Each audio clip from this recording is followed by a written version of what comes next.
नमस्कार मंडळी, आजच्या या नवीन भागात तुमचं सगळ्यांचं स्वागत आहे. आजचा भाग 2 असं आपल्याला म्हणता येईल, कारण आपण मागच्या भागामध्ये बघितलं की घरच्या घरी साध्या सोप्या पद्धतीने मऊ लुसलुशीत पनीर कसं करायचं.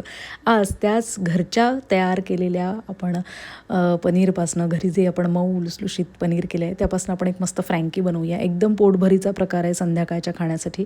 तर आपलं हे पनीर तर आपण घ्यायचंच आहे. त्याच्यासोबत घ्यायचं एका भांड्यामध्ये दही, त्याच्यामध्ये थोडे मसाले घालायचे, हळद, तिखट, धणेपूड, मिरेपूड, जिरेपूड, थोडंसं काश्मीरी लाल तिखट रंगासाठी एकदम मस्तपैकी. तुम्ही थोडा बार्बेक्यू मसाला मिळत असेल तर तोही तुम्ही याच्यात अवश्य घालू शकता. चिली फ्लेक्स घाला, हिरवी मिरची घाला, असं काहीही तुम्ही घालू शकता. तुमच्या आवडीनिवडीप्रमाणे मसाला तयार करा, हे मॅरिनेशन तयार करा.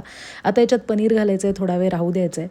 इकडे थोडं सलाद तयार करून घ्यायचं आहे, ज्याच्यामध्ये मी उभा पातळ कांदा चिरून घेतलेला आहे, त्याच्यामध्ये कोथिंबीर घातली आहे, हिरव्या मिरच्या घातल्या आहे, थोडंसं लिंबाचा रस पिळलेला आहे. याच्यामध्ये तुम्ही पत्ताकोबी घाला, सिमला मिरची घाला, आणखी जे तुम्हाला भाज्या आवडतात त्या घाला. त्याच्यामध्ये पण मी थोडे मसाले घातले आहेत, जसं की तिखट, मीठ, थोडंसं धणे, जिरेपूड असं थोडंसं घालायचं आहे, चाट मसाला घालायचा आहे आणि हे एकत्र करून ह्याला पण ठेवून द्यायचं आहे. हा मसाला आपण आपल्या फ्रँकीमध्ये वापरणार आहे.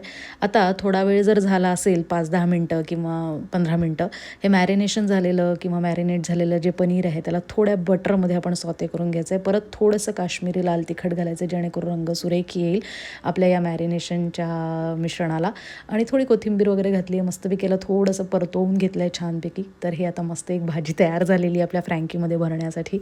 एका पोळीचा छान पराठा करून घेतलेला आहे, ती पोळी केलेली आहे. त्याला थोडंसं परत थोडे मसाले भुरकवलेत, जेणेकरून चाट मसाला, मीठ आणि तिखट वगैरे छान अजून लागून आतून सगळं लागलं तर.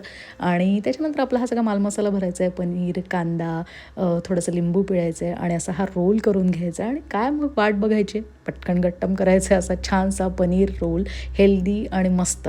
दुसऱ्या पद्धतीने पण मी हा एक फ्रँकी बनवलेला आहे. हे तर याच्यासाठी मी याला थोडं मेयोनीज लावलेलं आहे, थोडंसं टोमॅटो सॉस लावलेला आहे आणि त्याच्यानंतर मग हे पनीरची आपली ही जी भाजी तयार होती ती घालून घेतलेली आहे.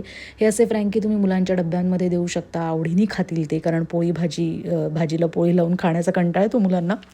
त्याच्यानंतर हे आपलं कांद्याचं सलाद घालायचं आहे, वेगवेगळ्या भाज्यांचे सलाद घाला तुम्ही याच्यामध्ये. पनीर शक्यतो मुलांना आवडतं आणि घरी केलेलं असेल तर अतिशय पौष्टिक उत्तम होतं. आणि असा हा छानसा रोल तयार झाला की एखाद्या छान रॅपरमध्ये, आपल्या बटर पेपर रॅपरमध्ये वगैरे भरून द्या तुम्ही त्यांना आणि असं डब्यात देऊ शकता, कट करून देऊ शकता आणि याचा मस्त आस्वाद घ्या घरच्या पनीरचा आणि घरच्या फ्रँकीचा. तर असा हा व्हिडिओ आवडला असेल तर लाईक, शेअर, सबस्क्राईब करायला विसरायचं नाही आपल्या मराठी किचन इन अमेरिकेला. भेटत राहूया पुढच्या भागांमध्ये. तोपर्यंत नमस्कार. जाणीजे यज्ञ कर्म.